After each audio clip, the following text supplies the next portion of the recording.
மனுஷன் எப்பவுமே தன்னை முன்னால வச்சு சாஸ்திரத்தை பின்னாடி வைக்க விரும்புறானா, அல்லது சாஸ்திரங்களை எல்லாம் முன்னாடி வச்சு தன்னை அதுக்கு பின்னால நிறுத்த விரும்புறானா? எப்போ அவன் தைரியமா அல்லது எப்போ அந்த காரியத்தை செய்கிற போது வலிமையா செய்யறான்? 199 பேர் எப்படி தெரியுமா? சாஸ்திரத்தை முன்னாடி வைத்து தன்னை பின்னால் வைத்துக் கொள்வதை விரும்புறதில்லை. தன்னை முன்னால வச்சு தனக்கு சாதகமா சாஸ்திரத்தை பின்னால் நிறுத்ததான் விரும்புறான். பாருங்க, தன்னை முன்னாடி வச்சு நிறுத்திக்கிறான். அப்புறம் என்ன சொல்றான்? இதெல்லாம் இந்த சாஸ்திரம் சொல்லிருக்கு, இதெல்லாம் அதுல சொல்லிருக்கு, இதுல சொல்லிருக்கு. தன்னை முன்னிலைப்படுத்தி கொண்டு சாஸ்திரங்களை பின்னிலைப்படுத்ததான் விரும்புறானே ஒழிய, சாஸ்திரங்கள் எல்லாம் இப்படி சொல்லி இருக்கு அதனால நான் இதை பின்பற்றேன்னு சொல்லி அதற்கு பின்னால் தான் செல்வதற்கு யாரும் விரும்புவது இல்லை. இப்ப இவனும் அது மாதிரி பல விஷயங்களை எல்லாம் மேற்கோளா காட்டுறான். கண்ணபெருமான் சிரிக்கிறார். சிரித்து விட்டு அதுக்கு மேற்கொண்டு சில அறிவுரைகளை எல்லாம் சொல்லுகிறார். இது நம்ம பேசும்போது பாருங்க, கிருஷ்ணனை எப்படி எல்லாம் அட்ரஸ் பண்றான் பாருங்க. இவன் விழித்தல், அதாவது அட்ரஸ் பண்ற போது என்ன மாதிரி சொல்லி அட்ரஸ் பண்றான் பாருங்க.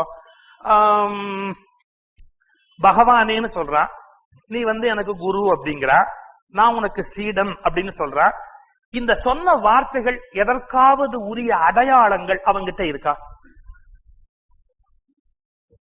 வைஷ்ணவத்துல தாசன் அப்படிங்கிற வேர்டை பரம வைணவர்கள் பயன்படுத்துவார்கள். தாசன், தாசிய நாமம்னு பேர், தாசன் சொல்லிக்கிறது. ஒருத்தர் பாருங்க, கிணத்துல தண்ணி அரைச்சிட்டு இருந்தார். தண்ணி அரைக்கிற போது ஒருத்தர் அந்த வழியா வந்தார், ஒரு பெரியவர் அருளாளர். என்ன காரியம் பண்றேன்? பெருமாளுக்கு நான் தீர்த்த கைங்கரியம் பண்றேன். தண்ணி எடுத்துன்னு போய் கோயில்ல கொடுக்கறது பெருமாளுக்கு தீர்த்த கைங்கரியம் பண்ணினா நன்மை உண்டு. பெருமாளுக்கு அப்படி ஒரு கைங்கரியம் பண்ணினா நன்மை உண்டு. அவர் கேட்கிறார், நான் இப்படி பெருமாளுக்கு கைங்கரியம் பண்றேன் அப்படின்னா, உங்க பேர் என்ன? தாசன். இந்த தாசன் சொல்லிட்டு பகவானுக்கு தாசன்னா நான் இது மாதிரி பெருமாளுக்கு தீர்த்த கைங்கரியம் பண்ணிட்டு இருக்கேன். அடுத்த கேள்வி கேட்டார், இப்படி பண்ணினா என்ன நன்மைன்னு. யாரு? தண்ணி இறைச்சுன்னு இருக்கவர் கேட்டார், இப்படி பண்ணினா என்ன நன்மைன்னு. கணக்கு பார்த்து தானே நம்ம பண்ணுவோம். இதுல என்ன நன்மைன்னு ஒண்ணு வந்தவர் சும்மா இருக்கப்படாதோ. நாளைக்கு வைகுந்தத்துல போனாலும் இதே மாதிரி நீங்க பெருமாளுக்கு தீர்த்த கைங்கரியம் பண்ணலாம். இவன் ஒண்ணு சொன்னா, அங்கேயும் இதே அழவான்.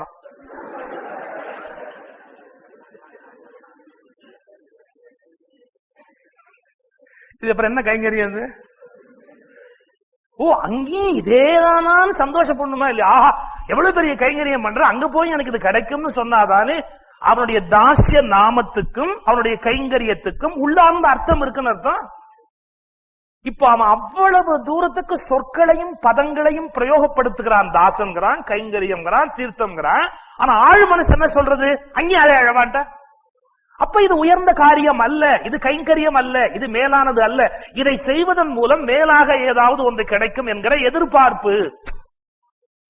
இப்ப எதுக்கு அதை சொல்றேன்? பகவானேன்னு கூப்பிட்டான் ஆறு அர்ஜுனன். பகவானேன்னா என்ன அர்த்தம்? பகவானுடைய வார்த்தையை நம்ம மீற முடியுமா?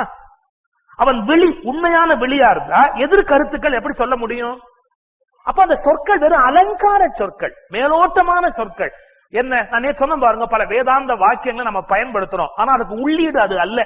ஆழமா நம்ம மனசு அதை ஒத்துக்கல, உதட்டில இருந்து அப்படியே சொல்லிட்டே இருக்கும். நமக்கு தோணும்படி ஏற்கனவே பல பேர் சொன்னதை காதுல கேட்டு அப்படியே சொல்லிட்டு இருக்கமே ஒழிய, அதன் ஆழமான ஊடுருவல் இந்த தோலின் மேல் பகுதியை தாண்டி நமக்குள் சென்றதாக வரலாறு கிடையாது. இவன் இவ்வளவு பேசினாக்க பகவானுக்கு சிரிப்பு வராதா? பகவானேங்கிறான், அப்படிங்கிறான், இப்படிங்கிறான், எல்லாம் சொல்லிவிட்டு கடைசியில என்னன்னா, நான் சொல்றதான் கரெக்ட் அப்படின்ட்டு. நான் சொல்றதான் கரெக்ட், நான் போருக்கு போக மாட்டேன், சண்டை போட மாட்டேன். இப்ப அடுத்தது பிலாசபி ஆரம்பிச்சார். இங்கன்னா சாங்கிய பிலாசபி ஆரம்பிக்கிறது. எப்படின்னு, அர்ஜுனா, இதற்கு முன் நான் எந்த காலத்திலும் இல்லாது இருந்தவனா? நான் ஏதாவது ஒரு காலத்துல இல்லாம இருந்தேன்னு என்ன சொல்ல முடியுமா நீ? இதற்கு முன்பு ஏதேனும் ஒரு காலத்தில் நான் இல்லாமல் இருந்தவனா? ஏன், நீயும் இங்குள்ள இந்த மன்னவர்களும் ஏதேனும் ஒரு காலத்தில் இல்லாமல் இருந்திருக்கிறார்களா? சரி, இனியும் நாம் என்றைக்காவது இல்லாமல் போக போகிறோமா? இதுதான் எட்டர்னல் பிலாசபி. இப்பதான் அந்த கேட் ஓபன் பண்றான். என்ன, நீ நானும் பேசிக் கொண்டிருக்கிறோமேப்பா, நம்ம இப்பதான் இருக்கிறோமா? இந்த செஞ்சுரியில இந்த மினிட் இந்த இடத்துல நாம இருக்கிறோமா? இதுக்கு முன்பு நான் இருந்தது இல்லையா? அட நான் தான் இல்ல, நீ இல்லையா? நீ இல்ல, இந்த மன்னர்கள் யாராவது இல்லாம இருந்திருக்கிறாங்களா? இதற்கு முன்பு எந்த காலத்திலும் இல்லாதிருந்தவனா? நீயும் இங்குள்ள மன்னவர்கள் யாரும் இல்லாமல் இருந்தவர்களா? இனியும் நாம் என்றைக்கும் இல்லாமல் போக போகிறோமா? என்றைக்கும் நாம் வாழ்ந்து கொண்டே இருக்கிறோம். ஏன் நம்மில் மரணம் கிடையாது. நாம் மரணம் அடைவது என்பதே பொய்யான ஒரு அபிப்பிராயம். மரணம் என்ற ஒன்றே கிடையாது. நீங்க உலகத்தில் இருக்கிற எல்லா ரிலிஜனுக்கும் ஹிந்துயிசத்துக்கும் என்ன டிஃபரன்ஸ் அப்படின்னா, எல்லா ரிலிஜனும் மரணம் நிச்சயமானது என்பதை நோக்கியே மக்களை நகர்த்துகிறது. மரணம் நிச்சயமானது, தீர்ப்பு நாள் என்று ஒன்று வரும், நீங்கள் அதற்குள்ளாக உங்களை சரி செய்து கொள்ளுங்கள். காரணம், மரணம் வெல்ல முடியாதது, மரணம் நிச்சயமானது. ஆனால் இந்திய நாட்டில் தோன்றிய இந்த கீழை நாட்டு தத்துவம் மட்டும்தான் மரணம் என்பதே கற்பனை, மரணம் என்ற ஒன்றே கிடையாது என்று அறிவித்த பெருமை இந்த நாட்டில் தோன்றிய தத்துவத்துக்கு மட்டுமே உண்டு. So that is the exact difference between other religions and Hinduism. என்ன மரணம்ங்கிறதே கற்பனை. எல்லாரும் சொல்றான் மரணம் தான் நிச்சயமானது அப்படின்னா. ஆனால் பகவான் என்ன சொல்றான், மரணம் நிச்சயமானது அல்ல. ஏனென்றால் மரணம் என்ற ஒன்றே கிடையாது, அது உன்னுடைய கற்பனை. சரி, இதுக்கு முன்பு நாம இருந்தோம் அப்படிங்கிறானே. அப்ப இதற்கு முன்பு நாம எப்படி இருந்தோம், என்னவா இருந்தோம், இது நீங்க புரிஞ்சுக்கணும் அப்படின்னு சொன்னா, இருப்பது என்பதை இல்லாத நிலைக்கு யாரும் மாற்ற முடியாது. இல்லாதது என்ற ஒன்றை இருப்பின் நிலைக்கு கொண்டு வர முடியாது. நீங்க இத சயின்ஸே வேற மாதிரி சொல்றது, energy can neither be created not be Detroit. Energy என்னன்னா சேஞ்ச் ஆயிட்டே இருக்கும். இப்ப வாட்டர் கொதிக்க வச்சீங்கன்னா நீராவியா மாறும்.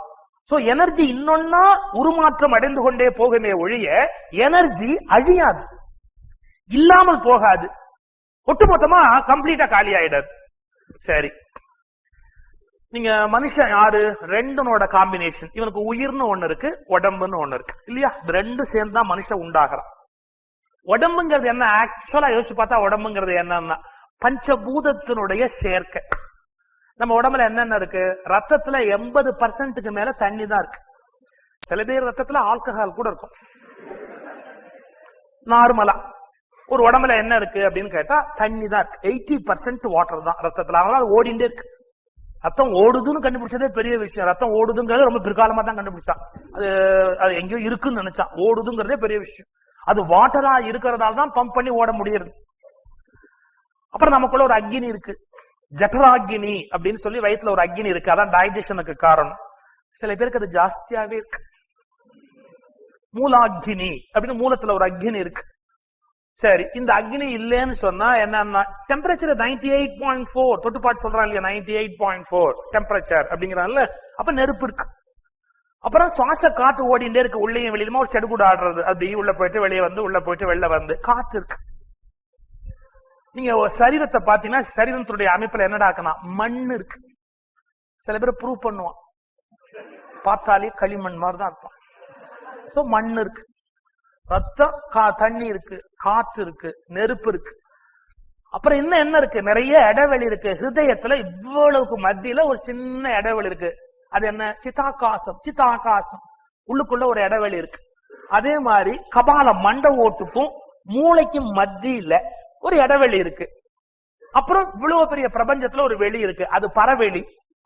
இந்த வெளி மாதிரியே உள்ளுக்குள்ள இருக்கு. இந்த ரெண்டு காதுக்குள்ள ஒரு காலி இடம் இருக்கு, அவகாசம். அதான் ஆகாசம். காதுக்குள்ளயும் ஆகாசம் இருக்கு, இடைவெளி இருக்கு. நாசிக்குள்ள இருக்கு, ஹிருதயத்துல இருக்கு. அப்ப என்னென்ன இருக்கு, வெளியில இருக்கிற 5 பூதங்களும் இந்த உடம்புக்குள்ளயும் இருக்கு. ஒருத்தன் இறந்து போயிட்டா என்னடா ஆறுதுன்னா ஒன்னும் ஆறுது இல்ல. ஆகாசம் ஆகாசத்தோட போயிடுத்து, மண்ணு மண்ணோட போயிடுத்து, தண்ணி தண்ணியோட போயிடுத்து, நெருப்பு நெருப்போட போயிடுத்து. அப்ப என்னன்னா 5 பூதங்கள்ல இருந்து உருவாகி திரண்ட சரீரம் மீண்டும் 5 பூதங்களுக்குள்ள போய் கலந்துறதே ஒழிய எங்க அழிஞ்சுது? இது ஒண்ணு அழியவே இல்லை. அதுல இருந்து இதுவா மாறித்து, இதுல இருந்து அதுவா மாறித்து. அப்புறம் நம்ம என்ன பண்ணோம், இந்த மண்ணெல்லாம் குறைஞ்சு போச்சேன்னு உருளைக்கிழங்கோ தின்னும். ஏன்னா மண்ணுக்கு கீழே விளையிற பொருளை சாப்பிட்டா உடம்புல மண்ணோட குவாலிட்டி ஜாஸ்தி ஆயிடும். அதுக்காக கிழங்குகள் சாப்பிடாதீங்க அப்படின்னா. மண்ணுக்கு கீழே இருக்கிற ஒரு பொருளை நாம சாப்பிட அது நமக்கு மண்ணுக்குள்ள இருந்து நம்ம உடம்புக்குள்ள மண்ணை ஏற்படுத்துறது.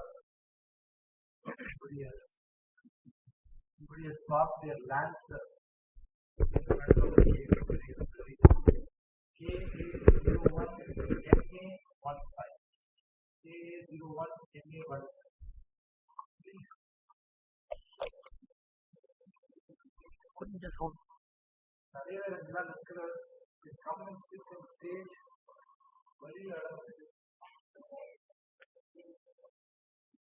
கொஞ்சம் சவுண்ட் வரும், துளியோண்டு வரும் கொஞ்சம்.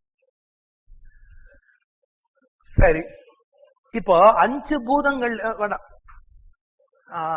ரமேஷ் வேண்டாம், அப்படி 5 பூதங்கள்ல இருந்து நாம கொஞ்சம் கொஞ்சமா எடுத்துன்னு தானே வந்தோம். மண்ணை சேர்த்துக்கிறோம், தண்ணீர் சாப்பிடுறோம், தண்ணி சேர்றது, அப்புறம் காற்று சுவாசிக்கிறோம். பிறகு நம்ம அந்த நெருப்பை உண்டு பண்றதுக்காகத்தான் நம்ம உடம்புக்குள்ள பித்தத்தை கூட்டக்கூடிய பொருள்களை, பித்தம் தானே நெருப்பு, வேண்டியதெல்லாம் சேர்த்துக்கிறோம். இதெல்லாம் வெளியில இருந்து தான் நம்ம வாங்கி வாங்கி உள்ள சேர்க்கிறோம். வெளியில இருந்து வாங்கி வாங்கி சேர்த்து ஒரு லெவல்ல என்னாச்சு, இனிமே இது முடியாதுன்னு தோணி எடுத்து மறுபடியும் பூமிக்குள்ள போச்சு, மண்ணோட போச்சு, காத்தோட போச்சு, ஆகாசத்தோட போச்சு. இப்ப என்ன நடந்ததுன்னா, இதுல இருந்து அதுக்கு மாறுது, அதுல இருந்து இதுக்கு மாறுது. அண்டத்தில் உள்ளது பிண்டத்தில் உண்டு, பிண்டத்தில் உள்ளது அண்டத்தில் உண்டு. இங்க இருந்து அங்க, அங்கே இருந்து இங்க, அவ்வளவுதான். குடுக்கல் வாங்கல, அவ்வளவுதான். நம்ம பணத்தை எல்லாம் பேங்க்ல கொண்டு போய் போடுவோம், செக் போட்டு எடுத்துன்னு வருவோம், திரும்பி சம்பளம் எல்லாம் வாங்கி திரும்பி கொண்டு போய் பேங்க்ல போடுவோம், திரும்பி எடுத்துன்னு வருவோம். ரொட்டீனா நடந்துட்டு இருக்கு. இதுக்கு இயக்கம்னு பேரு. இதுல என்ன மாறித்து, என்ன அழிஞ்சுது? ஒண்ணுமே அழியல. அப்போ உடம்புன்னு சொல்றதும் ஒண்ணு என்ன ஆறுது, உருமாற்றம் அடைகிறதே ஒழிய அது ஒண்ணு அழியல, உருமாற்றம் அடைகிறது. ஆச்சா, இது உடம்பு. உயிர் என்னாச்சு, அது அப்படியே போயிருக்கு, திரும்ப அடுத்த உடம்புக்குள்ள போய் உட்கார்ந்து. உயிரும் ஆத்மாவும் தொடர்பு உடையதுன்னு வச்சுன்னுட்டு பார்க்கணும். அது ரெண்டும் தனித்தனின்னு பாக்குறது வெவ்வேறு வகையான பிலாசபி ஆங்கிள். அதுக்கு நான் இப்ப போக விரும்பல. இப்ப நீங்க உயிரையும் ஆத்மான்னு அசியூம் பண்ணிட்டு பார்த்தா இந்த உடம்புல இருந்து பட்டு இன்னொரு உடம்புக்குள்ள போக போறது, அவ்வளவுதான். அப்ப அதுவும் அழியல. சோ அப்ப என்னதான் அழிஞ்சது? எதுவுமே அழிய முடியாது. ஏன், எல்லாமே உருமாறிக்கொண்டே போகுமே ஒழிய அழிதல் என்பதற்கான வாய்ப்பு கிடையாது. இப்ப அதான் கேட்கிறான், இதற்கு முன்பு நான் எந்த காலத்திலும் இல்லாதிருந்தவனா? நீயும் இங்குள்ள மன்னவர்கள் யாரும் இல்லாமல் இருந்தார்களா? இனியும் நாம் என்றைக்காவது இல்லாமல் போக போகிறோமா? ஏன், ஆத்மா அழிவில்லாதது, என்னைக்கு இருந்து கொண்டே தான் இருக்கும். அது ஒண்ணும் மாறவே முடியாது. நாம் எப்போதும் வாழ்ந்து கொண்டுதான் இருக்கிறோம். இதில் மரணம் என்பது எங்கிருந்து வந்ததுன்னு, மரணம்னு சொல்றியே, அது எங்கிருந்து வந்து சொல்லு. ஒரு சயின்ஸ் ரிசர்ச், அதுல சயின்டிபிக் ரிசர்ச்ல ஒரு உண்மை சொல்றான். ஒரு ஆராய்ச்சி சாலை இந்த மொட்டா இருக்கிற மொட்டுக்களை எல்லாம் ஒரு குறிப்பிட்ட கேமராவால போட்டோ எடுத்துக்கொண்டே வந்தாரு. அப்படி மொட்டா இருக்கிற போது போட்டோ எடுத்த போது ஒரு படம் மட்டும் வித்தியாசமா வந்துடுச்சு. எப்படி, ஒரு மொட்டை போட்டோ எடுத்து பிரிண்ட் கழுவி பார்த்தா அது பூத்த மலரா தெரியுது. இது எங்க நடந்தா, திலாபர் அப்படின்னு அந்த ஆராய்ச்சி சாலையோட பேர் கூட குறிப்பிடுறான். இத ரிசர்ச் பண்ணிக்கிட்டே இருக்கும் போது போட்டோ எடுக்கிறான், பூக்களை எல்லாம், விதவிதமான பூக்களை. மொட்டா இருக்கும் போது போட்டோ எடுத்துட்டு போட்டோவை கழுவி பார்த்தா அது பூத்து இருக்கு. இப்போ தப்பு எங்க நடந்திருக்க முடியும்? அது மொட்டா இருக்கு. வேற ஒரு பூவை எடுத்துன்னு யாராவது உள்ள வச்சிருக்கலாம், பிலிம்ல எடுத்ததுன்னு. அப்படி இல்லை. ஏன்னா அது மலர்ந்ததுக்கு அப்புறம் பார்த்தா இது எப்படி இருக்கோ அதேதான், அது அதனுடைய காப்பி தான் அது. அப்புறம் ஒரு ஆராய்ச்சி பண்ண ஆரம்பிச்சா, அப்ப எப்படி இது நடக்குது அப்படின்னு என்ன சொல்றாங்க, இது மொட்டாக இருக்கிற போதே, இந்த நிலையில் மொட்டாக இருக்கும் போதே சில கால அலைகளுக்கு பிறகு, 1 மணி நேரம், 2 மணி நேரம், 3 மணி நேரம், அதன் பிறகு அது எப்படி இருக்க முடியுமோ அந்த உருவமும் இதற்குள்ளாகவே இருக்கிறது. பொதுவா நம்ம கண்ணுக்கு அது சிக்கிறது இல்லை. அந்தந்த காலத்துலதான் அதை பார்க்கக்கூடியது சிக்கிறது. இப்ப நீங்க எடுத்துங்க, பெங்களூர்ல இருக்கிற ரேடியோ ஸ்டேஷன்ல இருந்து கண்டிப்பா பாட்டு போட்டுதான் இருப்பா இப்போ. பட் நம்ம காதுக்கு அது கேட்காது. ஏன், அதை ஒலிபரப்புவதற்குரிய ஒரு அலைவரிசையில் அதை மாத்தி கொடுத்ததுக்கு அப்புறம் அதை ரிசீவ் பண்ணக்கூடிய செட் இருந்தாதான் அதை கேட்குமே ஒழிய, நார்மலா அவ ஒலிபரப்புற அந்த பாடலை அப்படியே கேட்கறதுக்கு நம்ம காதால முடியாது. அதுக்குன்னு ஒரு ரேடியோ வேணும். அந்த கருவியை வச்சுட்டா கரெக்டா அதை அப்படியே கேட்ச் பண்ணி அந்த பாட்டை அங்க ஒலிபரப்புற போதே வாங்கிடும். அது போல இந்த மலர் மலர்ந்த பிறகு என்ன நிலையில இருக்குமோ, இந்த தளத்தில் மொட்டா இருக்கும் போதே இன்னும் 7 நிலை கணிந்து அது மலர்ந்த நிலை என்னவோ அதுவும் இதிலேயே பதிவாகி இருக்கிறதுன்னா, இதத்தான் கருவில் பதிவாகிறதுன்னா. ஒரு கரு முதல்ல தாய் கர்ப்பத்தில் அப்படி ஃபார்ம் ஆகிற போதே, அந்த டைம் ஆஃப் ஃபார்மேஷன் இட்செல்ஃப், அது உண்டாகிற காலத்திலேயே அதன் சகல கால நிகழ்வுகளும் அதில் பதிவாகிறது. இது நம்மால எடுக்க முடியல, முழுசா கரெக்ட் பண்ண முடியல, ஆனா அங்கங்க உணர முடிகிறது. அப்போ அது உண்டாகிற காலத்திலேயே வேறு தளத்தில் அது எப்படி இருக்குமோ அது முடிவாகி விட்ட காரணத்தால் மறுபடியும் அது அழிந்து மாறி இன்னொன்னா மாறி இந்த செயின் அப்படியே கண்டினியூ ஆகிக்கொண்டே இருக்கு. அப்ப என்ன, அது அழிவதற்கான வாய்ப்பு இல்லை. இந்த கான்செப்ட் தான் பகவான் சொல்றார். ஆனா அர்ஜுனன் கேட்கறான், தாத்தாவை கொல்ல போறேனே, எங்க வாத்தியார கொல்ல போறேனே. அது சந்தோஷமா கூட சில பேர் செய்வா, வாத்தியார கொல்றது. ஸ்கூல் எக்ஸ்கர்ஷன் போனா, எக்ஸ்கர்ஷன் போயிட்டு வாத்தியார விட்டு வந்துட்டான். ஹெட்மாஸ்டர் கேட்டார், என்னடா வாத்தியார விட்டு இப்படி வந்துட்டீங்களே, எக்ஸ்கர்ஷன் போயிட்டு அதுக்குதான் போனோம். அது இவன் சொல்றான், எங்க வாதியாரை நான் கொல்ல வேண்டியிருக்கே, எங்க தாத்தாவை நான் கொல்ல வேண்டியிருக்கே, இவ்வளவு கொல்ல வேண்டியிருக்கேன்னா. இப்ப பாருங்க, கிருஷ்ணன் பேசுறது வேற டியூன், வேற வேவ்லென்த். அர்ஜுனன் பேசுறது வேற வேவ்லென்த். என்ன இப்படி சொல்லட்டுமா? அர்ஜுனன் உருவத்தை பற்றி பேசுகிறார். அர்ஜுனன் உருவத்தை பற்றி பேசுகிறார். கிருஷ்ணன் அருவத்தை பற்றி பேசுகிறார். இன்னும் நம்ம பாஷையில சொல்லிடுவோம், அர்ஜுனன் ஃபார்ம் அதை பத்தியே பேசுறான், கிருஷ்ணன் கண்டென்ட் அதை பத்தியே பேசுறான். ஃபார்ம பத்தியே அர்ஜுனுடைய ஆர்குமெண்ட் போறது, தாத்தா செத்துருவாரு, ஆசிரியர் செத்து போயிடுவாரு, தான் ஃபார்ம். கிருப்பருங்கிற வடிவம் போயிடும், துரோணருங்கிற வடிவம் போயிடும், பீஷ்மருங்கிற வடிவம் போயிடும். ஆனா பீஷ்மருங்கிற ஆத்மா அழியாது, துரோணர் அப்படிங்கிற ஆத்மா அழியாது. அப்ப கண்ணன் என்ன பேசுறான்? கண்டென்ட்ட பேசுறான். அர்ஜுன் என்ன பேசுறான்? ஃபார்ம் அப்படிங்கறத மட்டுமே பேசுறான். லோ லெவல்ல இருக்கிறவா ஃபார்ம தான் பெருசா எடுத்துடுவா, ஆனா ஹையர் லெவலுக்கு போனவா கண்டென்ட் தான் பெருசா எடுத்துடுவா, இல்லையா? அப்ப கிருஷ்ணன் ஹையர் லெவல்ல பேசுறா, அர்ஜுனன் லோயர் லெவல்ல திங்க் பண்றான். இந்த இடைவெளி இப்ப கொஞ்சம் குறையணும். அவன் லோயர் லெவல்லயே அவனுடைய ஆர்குமெண்ட்ஸ் இருக்கு, ஹையர் லெவல்லயே கிருஷ்ணனுடைய ஆர்குமெண்ட் இருக்கு. இப்ப ரெண்டையும் இப்ப மெர்ஜ் பண்ணி பார்க்கணும். இந்த வார்த்தைக்கு என்ன அர்த்தம்? நாம் எல்லா காலத்திலும் இருந்திருக்கிறோம் அப்படிங்கிற அந்த கான்செப்டுக்கு என்ன அர்த்தம்? ஒரு கடல் எடுத்துக்கோ, கடல்ல அலை வருது, ஒரு அலை அடிச்சு அப்படியே சுருண்டு மறுபடியும் அந்த கடலுக்குள்ள போறது, மாறி மாறி மாறி அலைகள் மறித்து கொண்டே இருக்கின்றன. அலை வருது, செத்து போறது, உள்ள போறது, அலை வருது, எழுந்திருக்கிறது, செத்து போறது, உள்ள போறது. ஆனா ஒண்ணு, அலைகள் மறித்து கொண்டே இருந்தாலும் எப்போதும் அவை கடல் தான். ஏன்? கடல் தானே எழுந்தது, கடல் தானே இறங்குச்சு, கடல் தானே உள்ள போச்சு.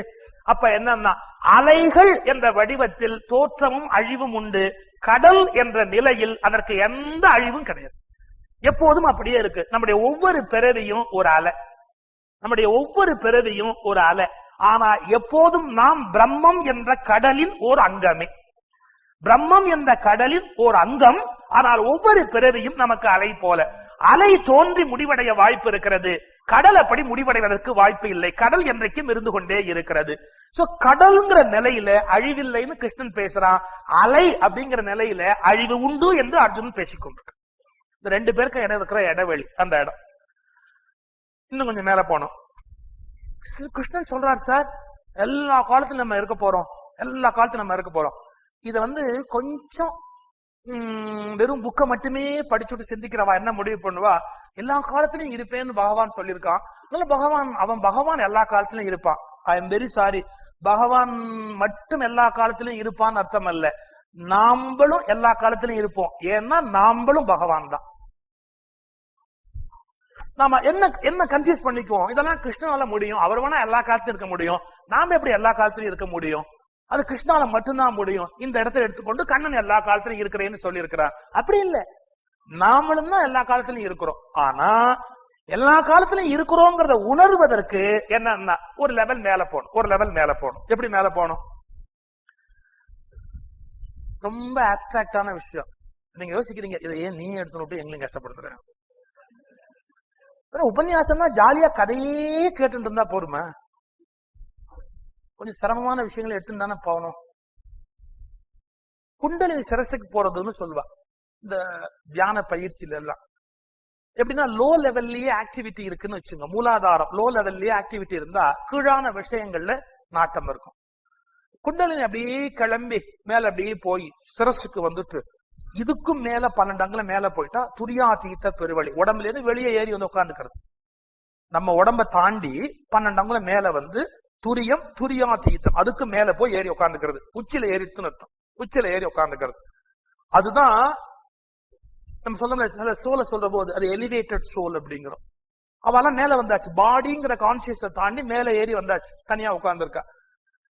இன்னும் சரியா சொல்றாருந்தா, நாம ஒரு லோ லெவல்லயே டிராவல் பண்றோம். ஞானிகள் அந்த சிரசுக்கு மேல போய் ஒரு உச்சி லெவல்ல மேறி உட்காந்துக்கிறா. Very simple. என்ன இருந்தாலும் மேல இருக்கிறவா பாக்குற பார்வையும் கீழே இருக்கிறவா பாக்குற பார்வையும் ஒன்னா இருக்குமோ? இப்படி சொல்லட்டுமா? மேல போனவாளுக்கு நிகழ்காலம் ஜாஸ்தி, கீழே இருக்கிறவாளுக்கு நிகழ்காலம் கம்மி. 3 காலம்ங்கிற பகுப்புல இருப்பா. எப்படி? நான் இப்ப பிலாசபி இருந்து ஸ்ட்ரைட் உதாரணத்துக்கு வந்துடுறேன். ஒரு தென்னை மரம், தென்னை மரத்துக்கு மேல ஒருத்தர் உட்கார்ந்துருக்காரு, உச்சில ஏறி ஒருத்தர் உட்கார்ந்துருக்காரு. அந்த மரத்துக்கு கீழே ஒருத்தன் உட்கார்ந்துருக்கான். தென்னை மரத்துக்கு கீழே உட்கார்ந்துருக்கவன் இப்படி உட்கார்ந்து இருக்கிறச்ச மேல இருந்தவர் திடீர்னு மேல இருந்து குரல் கொடுத்தார், உப்பு வண்டி வர்றதுன்னு. உப்பு வண்டி வர்றதுன்னு இவன் இப்படியே பார்த்தான். வளராத, எங்க உப்பு வண்டி வருது அப்படின்னு. இல்ல, உப்பு வண்டி வருது அப்படின்னார். ஏன்?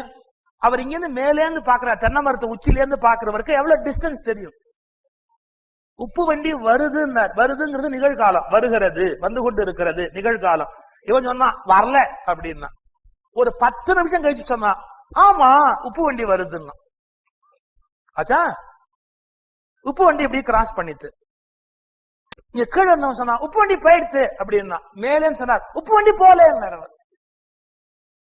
ஏன்? அது போறத இன்னும் பார்த்து கொண்டே இருக்கிறார். இப்ப பாருங்க, கீழே உட்கார்ந்து இருக்கிறானே இவனுடைய நிகழ்காலம் கம்மி. இவனுக்கு இறந்த காலம் இருக்கு, எதிர்காலம் இருக்கு. மேல போயிட்டான் பாருங்க, அவனுக்கு நிகழ்காலம் இறந்த காலம் என்னாச்சு, எதிர்காலமும் இறந்த காலமும் ஒன்னாயி நிகழ்காலம் ஜாஸ்தியா இருக்கு. இதேதான் எலிவேட்டட் சோல் எல்லாத்துக்கும் எப்போதும் நிகழ்காலமா இருக்கிறது. நமக்குத்தான் மரணம் பிறப்பு என்று இறந்த காலம் எதிர்காலம் என்கிற அமைப்பு இருக்கிறது. மேல போன ஆன்மாவுக்கு எப்போதும் நிகழ்காலம். இப்ப கிருஷ்ண மேல போயிட்டா, மேலே இருக்கிறவன் இல்லையா? சோ எல்லாமே நிகழ்காலம். இந்த யுகத்துல அன்னைக்கு என்ன நடந்தது, இன்னைக்கு என்ன நடந்தது, நாளைக்கு என்ன நடக்க போறது, அவன் எல்லாத்தையும் சாட்சி மாத்திரமா பார்த்து கொண்டிருக்கிறான். ஏன்? உச்சியில இருக்கிறான். நமக்கு தான் கொஞ்சம் இந்த பிறவில என்னங்கிறதா அதுவே முழுசா ஞாபகத்துல இல்ல. சில சமயம் டாக்டர் கேட்பார், என்ன வயிற்று வலிக்கிற, நேற்றுக்கு என்ன சாப்பிட்டார், ஆருக்கு ஞாபகம் இருக்கு. எத்தனையோ வீட்டுல போய் என்னென்னமோ சாப்பிட்டேன், ஞாபகம் இல்லை. சரி, போன தடவை வந்த போது ஒரு மருந்து எழுதி கொடுத்தேன் இல்லையா, ஆமா, அது என்ன மருந்து சாப்பிட்டேன்னு ஞாபகம் இருக்கும். ஆருக்கு ஞாபகம் இருக்கு. நமக்கு வயிற்று வலியும் ஞாபகம் இல்ல, உணவும் ஞாபகம் இல்ல, மருந்து ஞாபகம் இல்ல இல்லையா? நிகழ்காலமே நமக்கு ஞாபகத்துல இல்ல. ஆனா மிக உயர்ந்தவர்கள் எப்படி அப்படின்னா எல்லாமே நிகழ்காலம். இப்போ இந்த கான்செப்ட தான் இந்த 12வது ஸ்லோகம் 2வது அத்தியாயத்துல 12வது ஸ்லோகத்துல பகவான் சொல்றான். இதற்கு முன்பு நான் எந்த காலத்திலும் இல்லாதிருந்தவனா, எனக்கு எல்லாமே நிகழ்காலம் தான், எல்லாத்துக்கும் மேல உட்கார்ந்துருக்கேன், எல்லாத்தையும் பார்த்துட்டு இருக்கிறேன், எல்லாமே எனக்கு நிகழ்காலம், எந்த காலத்திலும் இல்லாதிருந்தவனா. அப்ப இன்னொன்னு, நான் வேடிக்கை பார்த்த போது நீ இருந்த, நீ அர்ஜுனனா இல்ல, யாரோவா இருந்திருப்ப, நீ வேற ஒரு பேர்ல இருந்திருப்ப, வேற ஒரு ஃபார்ம்ல இருந்திருப்ப, வேற ஒரு குடும்பத்துல இருந்திருப்ப, யாரோவோ இருந்திருப்ப. ஆனா நீ இருந்த, நானும் இருந்தேன். நம்ம ஒவ்வொரு காலகட்டத்திலும் வெவ்வேறு பெயர்களோட உலகத்துல வந்து கொண்டே இருக்கிறோம், ஆனா இருந்து கொண்டே இருக்கிறோம். நீ மட்டும் இல்ல, இங்குள்ள எல்லா மன்னவர்கள் யாரும் இல்லாமல் இருந்தவர்களா? எல்லாரும் இருந்திருக்கிறார்கள். நாம் என்றைக்கு இல்லாமல் போக போகிறோம், என்னைக்கு நாம இல்லாம போக போறோம் யோசினா. இந்த ஆத்மா அழிவில்லாதது, எட்டர்னல் பெர்மனன்சி, இது அழிவற்றதா என்றைக்கும் இருத்தல் அப்படிங்கிற கான்செப்ட இந்த இடத்துல பகவான் வெளிப்படுத்துகிறான். ஆத்மா மட்டும் இல்ல, அதே போலதான் எல்லாமே. நான் சொன்னேன் இல்லையா, உடம்பு கூட அழியறது இல்ல, உருமாறுவது, 5 பூதங்கள் வந்து மாறி வருது அப்படின்னு.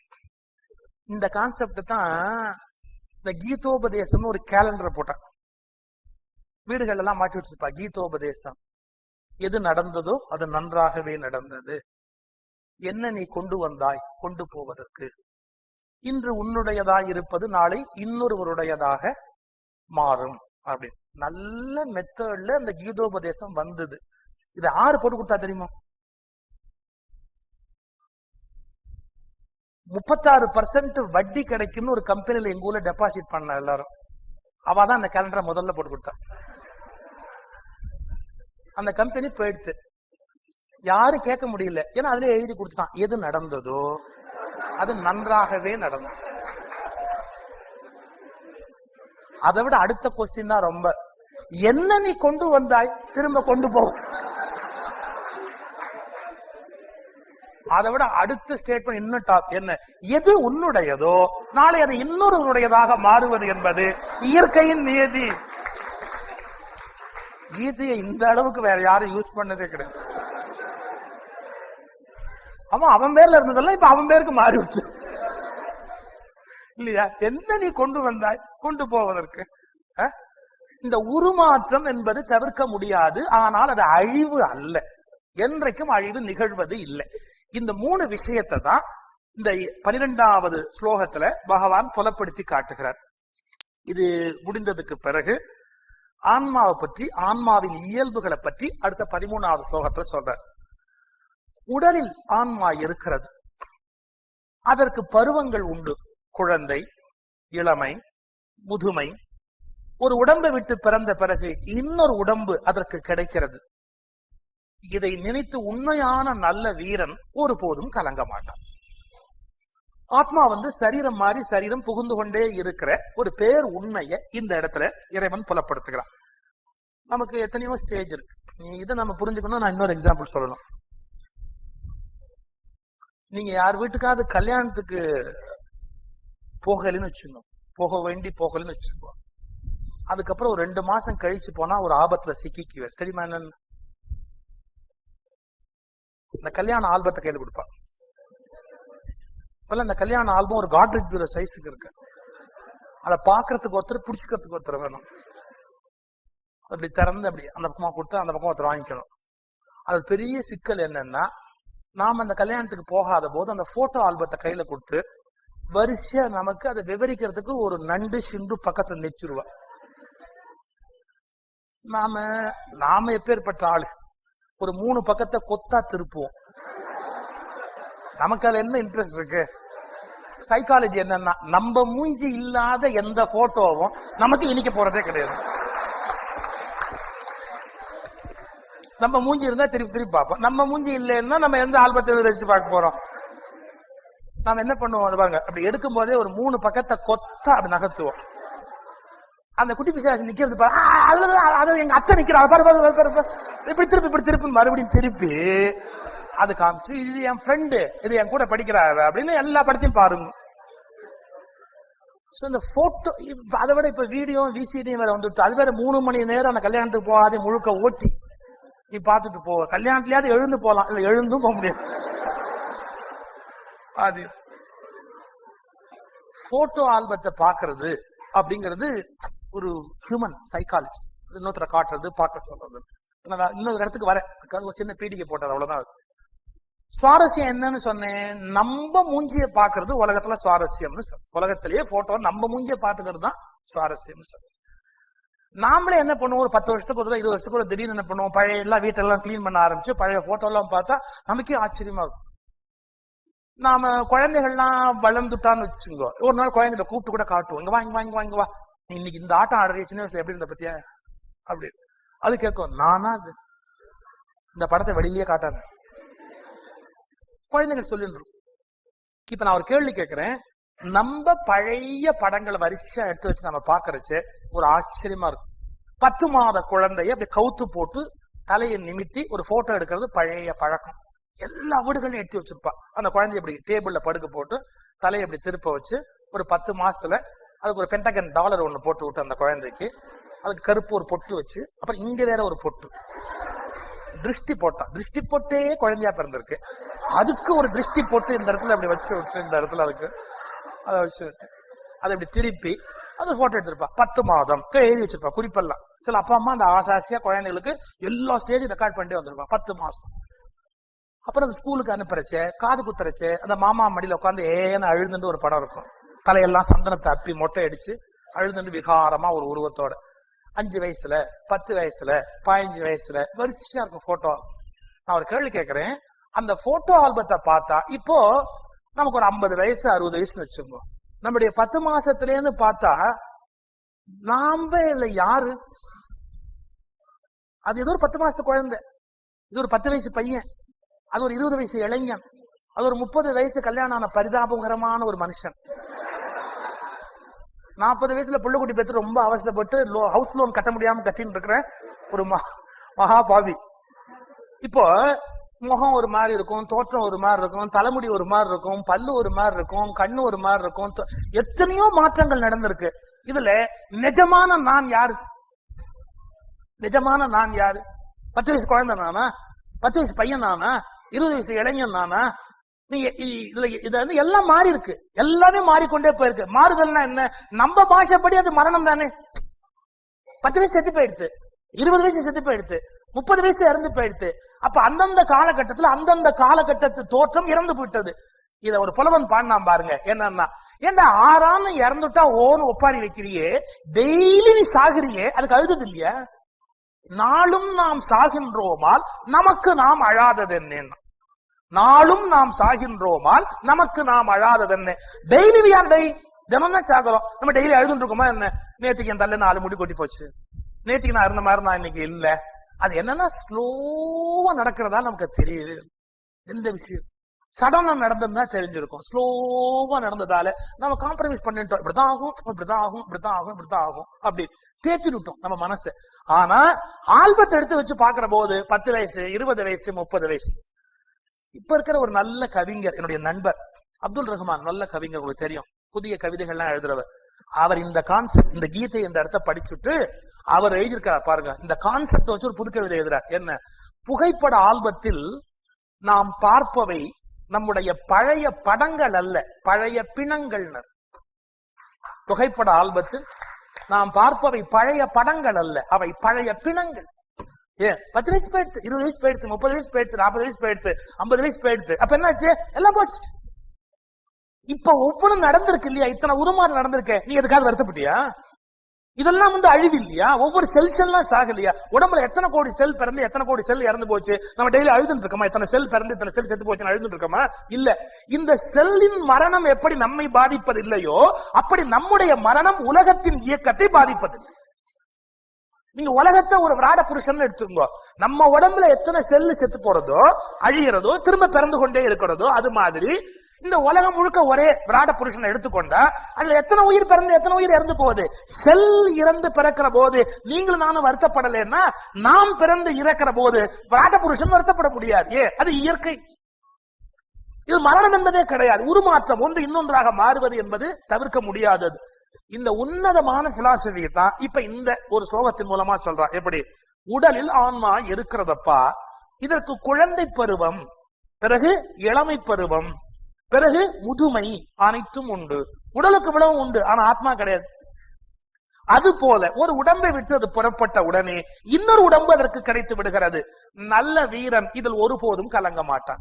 உண்மையான வீரன் இப்படி ஏற்படுகிற ஒரு நிகழ்வுக்காக என்றைக்காவது வருந்துவானா என்றால் ஒருபோதும் அவன் வருந்த மாட்டான். அப்புறம் எது இல்லாததோ அது உண்மை ஆகாது, எது உள்ளதோ அது இல்லாததாகாது. உண்மையை அறிந்தவர்கள் இந்த இரண்டுக்கும் உள்ள வேற்றுமையை உணர்வார்கள். பாருங்க, எது இல்லாததோ அது உண்மையாகாது. இல்லாத ஒண்ணு உண்மையா இருக்கவே முடியாது. எது இன்றைக்கு உள்ளதோ அது ஒருபோதும் இல்லாததாக ஆகாது. உண்மையை அறிந்தவர்கள் இந்த இரண்டுக்கும் உள்ள வேற்றுமையை உணர்வார்கள். இந்த 3 வார்த்தை நான் சொல்ல விரும்புறேன். எது நித்தியமானது? நித்தியமான வஸ்துங்கிறது என்ன? எந்த விஷயம் 2 இல்லைக்கு மத்தியில சிக்கி இருக்கோ அதை நீங்க என்னைக்குமே உண்டுன்னு சொல்ல முடியாது. இப்ப சொல்லுங்களேன், நேத்திக்கு ரிசல்ட் வந்தது, ரொம்ப சந்தோஷமா இருந்தேன், ரொம்ப ஜாலியா இருந்தேன், ரொம்ப ஜாலியா இருந்தேன், இந்த இடத்த எடுத்துங்கோ. அப்ப இப்ப இல்ல. ரொம்ப ஜாலியா இருந்தேன், அப்ப இப்ப ஜாலியா இல்ல. ரிசல்ட் வந்துடுத்து நான் ஜாலியா இருந்தேன், அப்ப ரிசல்ட் வரதுக்கு முன்னாடியும் ஜாலியா இல்ல. அந்த ஜாலிங்கிற சுகம் எப்ப வந்தது? நடுவுல வந்தது. அது 2 இல்லைக்கு மத்தியில இருக்கு. என்ன 2 இல்லைக்கு? ரிசல்ட் வருவதற்கு முன்பும் ஜாலி இல்லை, ரிசல்ட் வந்து எல்லோரும் கங்க்ராச்சுலேட் பண்ணிய பிறகும் ஜாலி இல்லை. நடுவில் வந்தது, நடுவில் போனது. சுகம் நடுவில் வந்து நடுவில் போகிறது, துக்கமும் நடுவில் வந்து நடுவில் போகிறது. எனவே சுகமும் நித்தியமான வஸ்து அல்ல, துக்கமும் நித்தியமான வஸ்து அல்ல. இந்த சுகத்தையும் துக்கத்தையும் அனுபவித்துக் கொண்டிருக்கிற ஆன்மா மட்டுமே நித்தியமான வஸ்துவே ஒழிய அவையெல்லாம் வந்து போகிறது. சரி, இன்னொரு ஆங்கிள் சொல்றேன். நான் மெட்ராஸ்ல இருந்து புறப்பட்டேன், பெங்களூர் வரேன். நான் மெட்ராஸ்ல இருந்து புறப்படுற போது நான் ஜோலார்பேட்டையில ட்ரெயின் நிக்கிறது, காட்பாடியில ட்ரெயின் நிக்கிறது, பிறகு என்ன பங்காரப்பேட்டை நிக்கிறது, பிறகு பெங்களூர்ல நிக்கிறது. பெங்களூர்ல நிக்கலன்னா ஆபத்து, நிக்கிறது. இப்ப நான் சொல்ற போது என்ன சொல்றது? நான் என்னுடைய ட்ரெயின் பங்காரப்பேட்டில நின்னுத்து, என்னுடைய ட்ரெயின் ஜோலார்பேட்ல நின்னுத்து, என்னுடைய ட்ரெயின் காட்பாடியில நின்னுத்து. இதானே கரெக்ட்? நான் ஜோலார்பேட்டையா இருந்தேன், நான் பங்காரப்பேட்டையா இருந்தேன், நான் பெங்களூரா இப்ப இருக்கிறேன், சொல்ல முடியுமா? இல்ல. இதெல்லாம் ஸ்டேஷன்ஸ், நின்னு பயணம் நடந்து கொண்டே இருக்கிறது. நான் முதல்ல சொன்ன பாத்தீங்களா, நான் குழந்தையா இருந்தேன், நான் வாலிபனா இருந்தேன், நான் அப்படி சொல்றோம், ஆனா உண்மை அல்ல. இந்த பயணத்தில் ஜோலார்பேட்டை எப்படி வந்ததோ அப்படி குழந்தைன்னு ஒண்ணு வந்தது. இந்த பயணத்தில் பங்காருப்பேட்டை எப்படி வந்ததோ அப்படி ஒரு வாலிபம் அப்படிங்கிற ஒண்ணு வந்தது. முதுமை என்ற ஒன்று எப்படி வந்ததோ அப்படி பெங்களூர் என்ற ஒன்று வந்தது இல்லையா? சோ இந்த பயணத்தை செய்து கொண்டிருக்கிற நான் சத்தியமானது, ஆனால் வந்து போகிற ஊர்கள் சத்தியமானவை அல்ல. அதுபோல் இந்த நிகழ்வுகள் நிலையானவை அல்ல. இதை அனுபவித்துக் கொண்டிருக்கிற ஆத்மா மட்டுமே சத்தியமானது. சரி, இப்போ எது சத்தியமானதோ அதை பத்தி தான் கவலைப்படணுமே ஒழிய சத்தியமற்ற ஒன்று, நிலையற்ற வஸ்து, அது குறித்து எப்படி கவலைப்பட முடியும்? அதை இப்ப கேட்கிறான் பாருங்க 16வது. எது இல்லாததோ அது உண்மையாகாது. சுகமும் உண்மை இல்லை, துக்கமும் உண்மை இல்லை, சம்பவங்கள்லாம் உண்மை இல்லை. இவர்களை பார்த்து கொண்டிருக்கிற ஆத்மா மட்டுமே உண்மையானதாக இருக்கிறது. எது உள்ளதோ அது இல்லாததும் ஆக முடியாது. உனக்கு சுகம் அப்ப இருந்தது, இப்ப இல்ல. இப்ப இல்லாதது அப்ப இருந்ததும் உண்மை இல்லை. அதை இல்லாம போயிடுத்து, இல்லாம போகக்கூடியதானே, அது நிலைத்தது அல்ல. தற்காலிகமாக தோன்றி மறையக்கூடிய ஒன்று, அவ்வளவுதான். உண்மையை அறிந்தவர்கள் இந்த இரண்டுக்கும் உள்ள வேற்றுமையை உணர்வார்கள். இரண்டு இல்லைகளுக்கிடையே எப்போதும் இருந்து கொண்டிருக்கிறது. இந்த இரண்டு இல்லைகளுக்கிடையே இருக்கிற இருப்பு ஒரு இருப்பாகவே ஆக முடியாது. அதை ஒருபோதும் நாம் நிஜம் என்று முழுமை என்று நம்பிவிடக் கூடாது. அதுதான் இந்த 16வது ஸ்லோகத்துல குறிப்பிடுகிறார். அப்புறம் இன்னும் பறந்து நிற்கிற ஒரு பெரிய நிலைய 17வது. இந்த வையம் முழுவதும் பறந்து விரிந்து நிற்கும் பொருள் அழிவே இல்லாதது என்பதை அறிந்து கொள். அது தீங்கற்றது, அதனை அழிக்க யாராலும் முடியாது. பரபிரம்மத்தினுடைய இயல்புகளை, ஜீவாத்மா இயல்பை முதல்ல சொன்னா, அடுத்தது பரமாத்மாவுடைய இயல்பை சொல்லி அது ரெண்டும் எப்படி ஒன்றோடு ஒன்று தொடர்புடையதுங்கிறத விளக்க போறான். இந்த வையம் முழுவதும் பறந்து விரிந்து நிற்கும் பொருள் அழிவே இல்லாதது என்பதை அறிந்து கொள், அது தீங்கற்றது, அதனை அழிக்க யாராலும் முடியாது. கொஞ்சம் டிஃபிகல்ட்டான விஷயம்தான், ஆனா கொஞ்சம் கொஞ்சமா நம்ம யோசிப்போம். இந்த ஒடுக்கத்தூர் மடம் ஒரு கட்டடம், இந்த பக்கம் ஒரு சுவர் இருக்கு, இந்த பக்கம் ஒரு சுவர் இருக்கு, இந்த பக்கம் ஒரு சுவர் இருக்கு, அந்த பக்கம் ஒரு சுவர் இருக்கு. 4 பக்கம் சுவர் எழுப்பி இருக்கிறார்கள். இத ரூம்னு சொல்றோம், இல்ல ஹால்னு சொல்றோம். ஆக்சுவலா இந்த சுவர் தான் ரூமா? இந்த சுவர் தான் ரூமா? இல்ல உள்ள காலி இடம் இருக்கு அதுதான் ரூமா? ஆக்சுவலா இங்கிலீஷ்ல ரூம்னா ஸ்பேஸ் தான் அர்த்தம் வரும். ஒரு விஷயத்தை சொல்லும்போது there is a room for it, அது சொல்றதுக்கு அதுல இடம் இருக்கு அப்படிங்கிறதுக்கு ரூம்ங்கிற வேர்டை யூஸ் பண்ணுவோம் நம்ம. அப்ப ரூம்ங்கிறது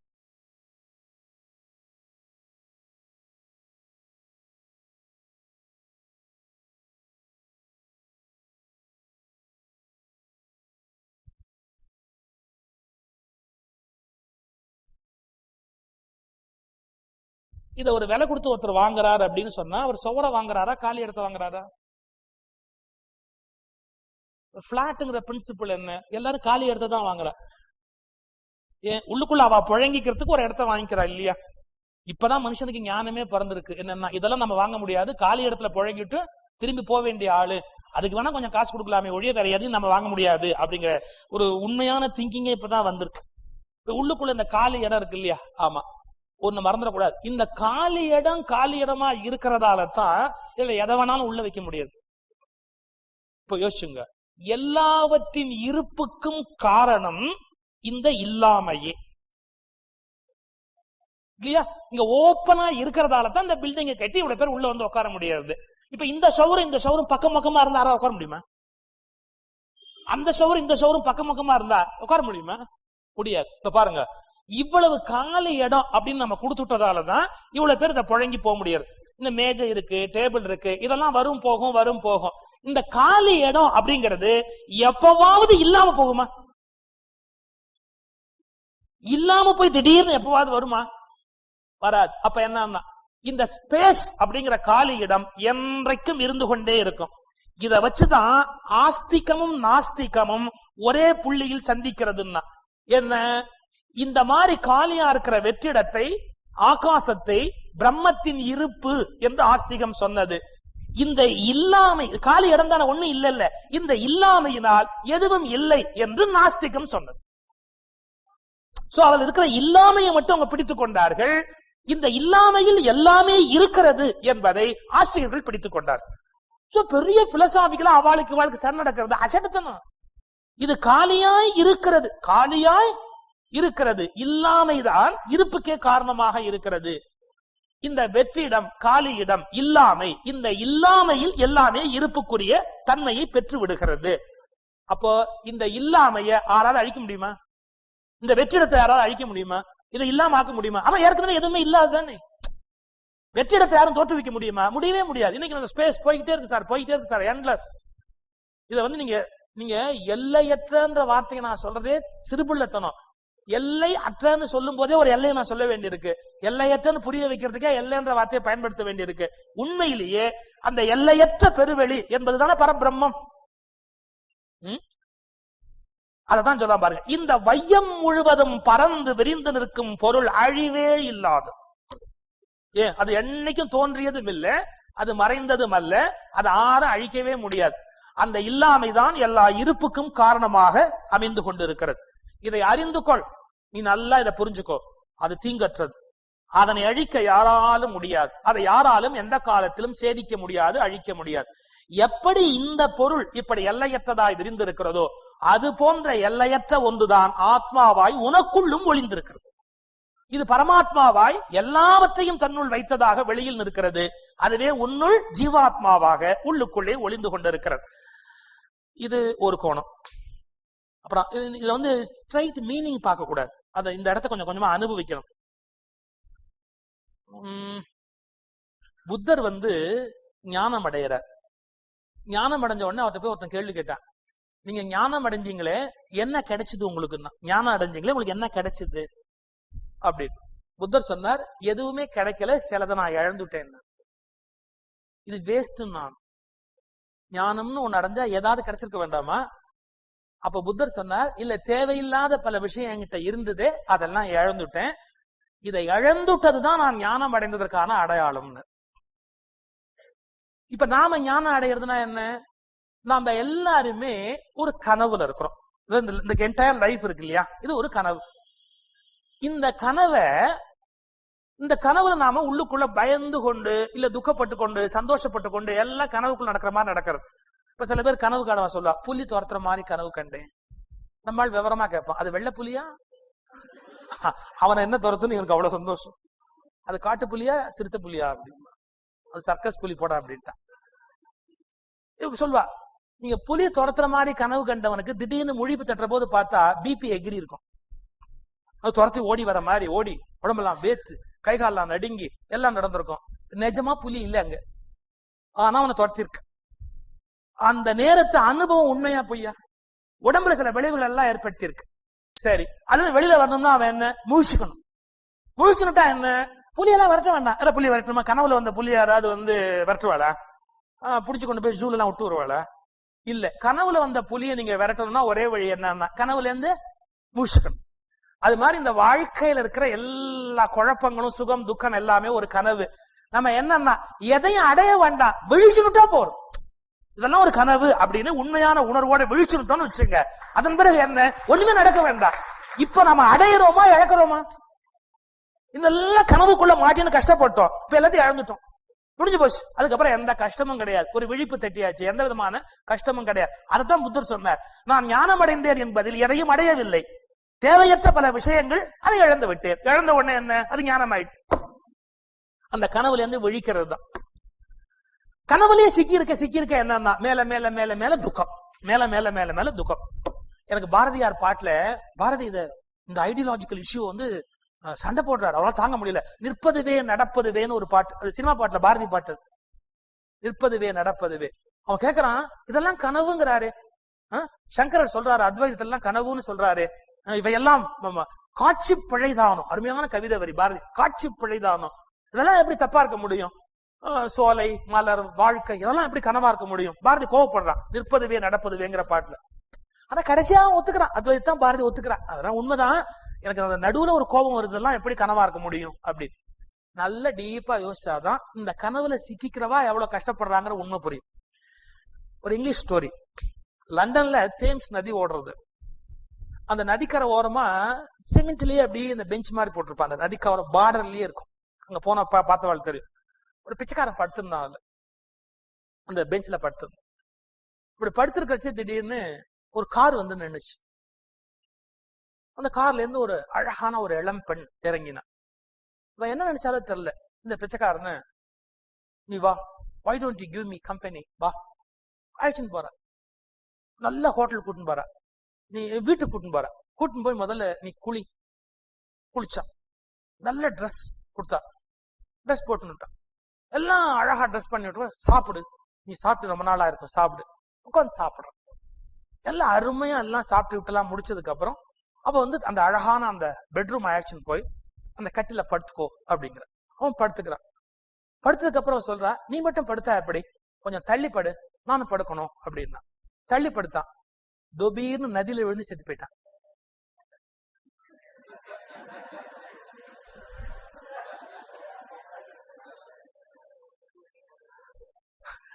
அந்த படுத்த போது கனவு ஆரம்பமாச்சா? கனவுல அவ கார்ல வந்தாளா? கனவுல வீட்டுக்கு அழைச்சுன்னு போனாளா? அங்க தள்ளி படுத்தான். இவன் தேம்ஸ் நதிக்கரையில தள்ளி படுத்தான், விழுந்தா செத்து போயிட்டான்னா. இந்த கனவுலயே இயங்குகிறவர்கள் இந்த கனவுல எப்படி இயங்குனவன் செத்து போய் கஷ்டப்படுறானோ அப்படி வாழ்க்கையில கஷ்டப்படுறான்னா அந்த ஓமைக்கு. இப்ப கனவுல இருந்து முழிச்சு கொண்டான்னு வச்சுங்க, அவனுக்கு அந்த ஆபத்து வருமா? வராது. நாம் கனவுகளில் சிக்கி இருப்பதால் தான் நாம் மீள முடியாமல் துக்கப்படுகிறோம். அல்லது விழிப்படைந்து விட்டால் நமக்கு அந்த துக்கம் இல்லை. இப்ப எங்க சொல்றான் பாருங்க, இந்த வையம் முழுவதும் பறந்து விரிந்து நிற்கும் பொருள் அழிவே இல்லாதது என்பதை நீ அறிந்து கொள். அந்த அறிந்து கொள்ளுதல் தான் விழித்தல், விழிப்படைதல். அதனை அழிக்க யாராலும் முடியாது. அந்த பரம்பொருளை, நித்திய வஸ்துவை யாராலும் எக்காலத்திலும் அழிக்க முடியாது. ஏன்? அழிவற்றது நான் என்று உணர். அழியக்கூடியது நீ அல்ல, அழிவற்றது நான் என்ற தெளிவை பெற்று விழிப்படைவாயாக அப்படிங்கறத இந்த இடத்துக்குள்ள பகவான் எடுத்து சொல்ற. இப்போ இன்னும் கொஞ்சம் உள்ள போனோம். அப்போ இது அழியாதது, அழிவு அடையாதது அப்படிங்கறத அறிவது வேறு, உணர்வது வேறு. இப்போ இத வந்து அடுத்த ஸ்லோகத்துல நமக்கு புரிய வைக்கிறார் பாருங்க.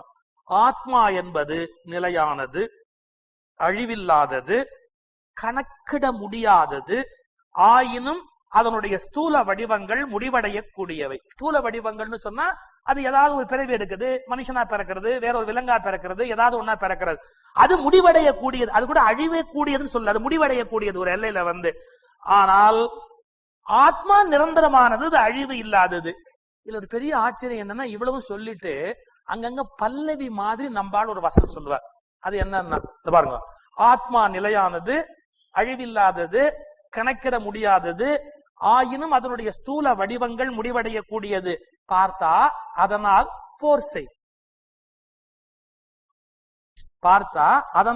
போர் செய், அவர் நோக்கத்தை விடவே இல்லை. அவனை போர் நோக்கி, அந்த கடமையை நோக்கி செலுத்தணும். இவ்வளவு பிலாசபி பேசிட்டு பிலாசபியோட நிறுத்தல. அதனால் பார்த்தா போர் செய். ஆத்மா அழிவில்லாதது, நீ இவ்வளவு அழிக்க முடியாது.